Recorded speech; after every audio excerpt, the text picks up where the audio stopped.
Hello ஹாய்ங்க அன்பான உறவுகளுக்கு இனிய காலை வணக்கம். இன்றைக்கி காலையில் டிஃபன் வந்து இட்லி வதக்கு சட்னிங்க, கடுகு உளுந்தம் பருப்பு, சின்ன வெங்காயம், காஞ்ச மிளகா, பச்சை மிளகா, கருவேப்பிலை, மல்லிப்பொடி, காரசாரமாக வதக்கு சட்னி, இட்லியும் வதக்கு சட்னி சாப்பிட்டாச்சு. மதியம் பார்த்திங்கன்னா மஷ்ரூம் பிரியாணிக்கு எல்லாம் கழுவி கட் பண்ணி வச்சுருக்கேங்க. அடுப்பில் குக்கரை வச்சு ரீஃபண்ட் ஆயில் சேர்க்குறேங்க. ரீஃபண்ட் ஆயில் சேர்த்துட்டு அடுத்து வந்து ஃப்ரிட்ஜில் இருந்து நெய் எடுத்துகிட்டு வந்து சேர்க்குறேங்க. நெய் வந்து ரொம்ப கெட்டியாக இருக்குதுங்க, இருந்தாலும் பரவாயில்லன்ட்டு அப்படியே டைரெக்டாக ஃப்ரிட்ஜிலேருந்து எடுத்துகிட்டு வந்து அப்படியே சேர்த்துக்கிறேங்க. நெய் சேர்த்துட்டு என் பொண்ணு போதுமா அப்படின்னா நெய் இருந்தாலும் எனக்கு வந்து நெய் நிறையா சேர்த்தா தான் பிடிக்கும். அடியில் பிடிக்காமல் இருக்கும்ல, அதுக்காகவே நெய் சேர்ப்பேன். இந்த பாருங்கள், நிறையா நெய்யை வந்து எடுத்து சேர்க்குறேங்க. இது எல்லாமே நெய்யும் ரீஃபண்ட் ஆயிலும் மிக்ஸ் ஆகி நல்லா காஞ்சி வந்துருச்சு. காஞ்சி வந்தோடனே பட்டை, லவங்கம், பூவு எல்லாம் வந்து நம்ம சேர்க்குறோம். அது பொரிஞ்சு வந்தோடனே சோம்பு சேர்க்குறேங்க. சோம்பு சேர்த்து அதுவும் நல்லா பொரிஞ்சு வந்ததுக்கப்புறமேட்டுக்கு நம்ம கருவேப்பிலையும் புதினா இலையும் நான் கழுவி கட் பண்ணி வச்சுருக்கிறேங்க. புதினா இலையும் கருவேப்பிலையும் சேர்க்குறேங்க. என் பொண்ணு வந்து இன்றைக்கி மஷ்ரூம் பிரியாணி வேணும்னு கேட்டால் அதுக்காகவே என் பொண்ணுக்காகவே இந்த மஷ்ரூம் பிரியாணிக்கு நான் செய்கிறேங்க. அடுத்து பச்சை மிளகா சேர்த்துக்கிறேங்க. பச்சை மிளகா சேர்த்தாச்சு. அடுத்தது 4 பெரிய வெங்காயம் கட் பண்ணி வச்சுருக்கிறேன் நீட்ட வாக்கில். அந்த பெரிய வெங்காயத்தையும் சேர்த்து நல்லா வதக்கணுங்க. நல்லா கண்ணாடி பதம் வர மாதிரி அந்த நெய்யில் நல்லா வதக்கி விடணுங்க. எங்கள் வீட்டுக்கார் வந்து ஏற்கனவே காளான் வாங்கி கொடுத்தாங்க. அதோடு பாருங்கள், இஞ்சி பூண்டு பேஸ்ட்டு செய்யக்கூடாதுங்க. பேஸ்ட்டு செஞ்சால் வாசம் அவ்வளோக்கும் வராது. இஞ்சி பூண்டு வந்து நான் தட்டி வச்சுருக்கேங்க. தட்டி வச்சு சேர்த்தா அவ்வளோ வாசமாக மணமாக இருக்கும். அடுத்து வந்து கொத்தமல்லி தழை சேர்த்துக்கிறேங்க. நான் வந்து இது ஒரு சின்ன டிப்ஸாக கூட சொல்கிறேங்க. இஞ்சி பூண்டு பேஸ்ட்டை வந்து பேஸ்ட்டாக அரைக்காமல் நீங்கள் தட்டி சேர்த்து பாருங்கள், அவ்வளோ ஒரு வாசமாக இருக்கும். அடுத்து வந்து ஒரு 7 தக்காளி வந்து பழமாக இருக்குது, அதை கழுவி கட் பண்ணி வச்சுருக்கேங்க. அந்த தக்காளி பழத்தை சேர்த்துக்கிறேங்க. இது வந்து இந்த தக்காளி பழம் முழுசாக இருக்கக்கூடாது, நல்லா வதங்கணும். அதுக்கு கூடவே அந்த பிரியாணிக்கு தேவையான உப்பை நான் சேர்த்துக்கிறேங்க. கல் உப்பு சேர்த்தா சீக்கிரம் வதங்கிடுங்க. அதனால் கல் உப்பு சேர்த்து நல்லா வதக்குறேங்க. அவ்வளோ நெய்யும் ஆயிலும் விட்டுமே குக்கரில் வந்து அடியில் பிடிக்க ஆரம்பிச்சிருச்சு. அதனால் இன்னும் கொஞ்சம் ரீஃபண்ட் ஆயில் சேர்த்துக்கிறேங்க. அப்போ குக்கரில் பிடிக்காமல் இருக்கட்டுமேன்ட்டு இன்னும் கொஞ்சம் ரீஃபண்ட் ஆயில் சேர்த்து தக்காளியை நல்லா வதக்கிக்கிறேங்க.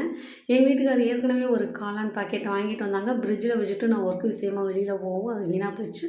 இந்த பாருங்கள், அடுத்து பார்த்திங்கன்னா பிரியாணி பொடி சேர்த்துக்கிறேங்க. பிரியாணி பொடி சேர்த்து நல்லா அப்படியே தக்காளியை வந்து வேகிறதுக்காக தான் இந்த தக்காளியை குத்தி குத்தி விட்றேங்க. அந்த தக்காளி ஜூஸ் எல்லாம் நல்ல ஜாம் மாதிரி வரணும், எல்லாம் வதங்கி வரணும். அதுக்காக தான் குத்தி விட்றேன். நான் ஒர்க் இருந்ததுனால காளானை ஃப்ரிட்ஜில் வச்சுட்டு டியூட்டிக்கு போயிட்டேங்க. பார்த்தீங்கன்னா காளான் வேஸ்ட்டாக போயிடுச்சுங்க. அப்புறம் அழுகி போச்சு, அதை தூக்கி எறிஞ்சிட்டு இதுக்காகவே போய் காளான் வாங்கிட்டு வந்தேன். இன்றைக்கி மஷ்ரூம் பிரியாணி செய்யணும்னு ஃப்ரெஷ்ஷாக காளான் வாங்கிட்டு வந்தேங்க. அடுத்து தயிர் சேர்த்துக்கிறேங்க. தயிர் சேர்த்து நல்லா கலக்கி விடணுங்க. தயிர் சேர்த்து நல்லா கலக்கி விட்டோன்னே பாருங்கள், எல்லாம் வதங்கிருச்சுங்களா. ஓரளவுக்கு மேக்ஸிமம் எல்லாமே அப்படியே எல்லாம் வதங்கி ஒன்றா வந்துருச்சு. மசாலா வந்துருச்சுங்களா, சூப்பராக வந்துருச்சு. பாருங்கள், பார்க்கவே கலர்ஃபுல்லாக இருக்குது இல்லைங்களா, சூப்பராக இருக்குங்க. எல்லாம் வந்துருச்சு. அடுத்து வந்து நான் கரம் மசாலா இருக்குது பாருங்கள், அது சேர்த்துக்கிறேன். கரம் மசாலா கொஞ்சம் சேர்த்துக்கிறேன். எல்லாம் சேர்த்தோன்னே நல்லா வதங்கி வந்துருச்சு. அந்த நெய்யும் எண்ணெயும் பிரிஞ்சு நல்லா கொதிக்குது பாருங்கள், சூப்பராக வாசமாக இருக்குங்க. எங்கள் வீட்டு போர்ட்டிக்கோ வரையிலும் வாசம் போயிடுச்சுங்க, சூப்பராக இருந்துச்சு. அடுத்து இந்த மஷ்ரூம் காளானை வந்து கழுவி கட் பண்ணி வச்சுருக்கேன். ஆனால் நான் வந்து ரொம்ப சின்னதாக கட் பண்ணிட்டேங்க. இது பெருசாக கட் பண்ணணும், நான் வந்து சின்னதாக கட் பண்ணிட்டேன். நல்லா எல்லாத்தையும் கட் பண்ணது எல்லாத்தையுமே சேர்த்துக்கணும். சேர்த்துட்டு நல்லா கிளறி விடணுங்க. அதாவது ஃபுல்லாக எல்லா பக்கமும் அப்படியே கரண்டியில் வந்து கிளறி விடணும். இப்போ எல்லாமே சேர்ந்துருச்சு, மசாலா, மஷ்ரூம் எல்லாம், தக்காளி எல்லாமே ஜாம் ஆயிடுச்சு. எல்லா மசாலாவும் ஒன்றா கலந்துருச்சுங்களா. அதுக்கப்புறம் நான் ஏற்கனவே அரிசி 2.5 டம்ளர் வந்து கழுவி 5 டம்ளர் அரிசி ஊற்றி வச்சுருக்கிறேன், தண்ணி ஊற்றி வச்சுருக்கிறேன். அதை வந்து அதில் சேர்த்துக்கிறோம். 5 டம்ளர் தண்ணி, 2.5 டம்ளர் அரிசிக்கு 5 டம்ளர் தண்ணி சேர்த்துட்டு கொஞ்சம் நேரம் கொதிக்க விடணும், மூடி வச்சிடணுங்க. கொதி வந்ததுக்கப்புறம் தான் நான் அரிசியை போடுவேங்க. அரிசி போட்டு நல்லா அப்படியே கரண்டியில் வந்து நம்ம அடி பிடிக்காமல் இருக்கிறதுக்கு எல்லா பக்கமும் வந்து சாதம் கலந்து வரணும்ட்டு கரண்டியில் கிண்டி விடணுங்க. அரிசியை போட்டதுக்கப்புறமேட்டுக்கு அப்படியே கரண்டியில் கிண்டி விடணும். கிண்டி விட்டுட்டு குக்கரை மூடி வச்சிடணுங்க. 4 விசில் விடணுங்க. 4 விசில் விட்டால் மஷ்ரூம் பிரியாணி ரெடி. அதுக்கு வந்து சைடிஷ்டு வந்து தயிர், வெங்காயம், தயிரும் பெரிய வெங்காயம் கட் பண்ணியிருக்கிறேன்.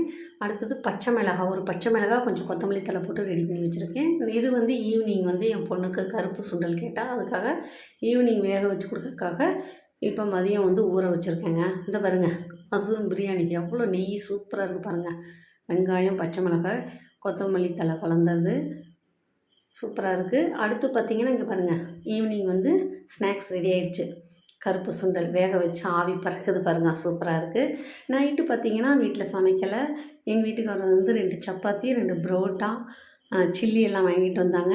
எங்கள் வீட்டுக்காரர் பிள்ளைங்கள்லாம் சப்பாத்தி சாப்பிட்டாங்க. நானும் இன்னொரு பொண்ணும் புரோட்டா, சிக்கன் குருமா சாப்பிட்டோம், சில்லி சாப்பிட்டோம். வாங்க சாப்பிடலாம். இன்றைக்கி சமையல் பார்த்தாச்சு. நாளைக்கு என்னான்னு பார்ப்போம். சப்ஸ்கிரைப், லைக், கமெண்ட் பண்ணுங்கள்.